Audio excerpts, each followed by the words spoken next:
पर रावण सदंभ पर रघुकुल राज है। तेज प्रमल अंश पर कान जीवी कंस पर त्योमलिक्ष वंश पर से शिवराज है।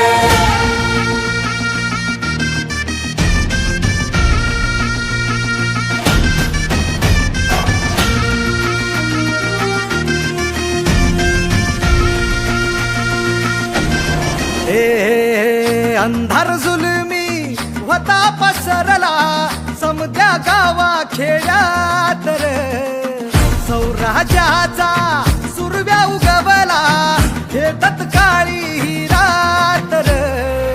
वाऱ्याच्या येगानी घोड्यावर बैसूनी खंडोबाच्या रूपानी याला माझा देवर, सुरव्याच्या तेजानी निधड्या छातीनी दुश्मन गाडूनी याला माझा वाघर। कसं मी फेडू तुझा उपकार माझ्या राजा रे। माझ्या मनामंदी ध्यानामंदी शिवबाच नाव रे, माझ्या मनामंदी ध्यानामंदी शिवबाच नाव।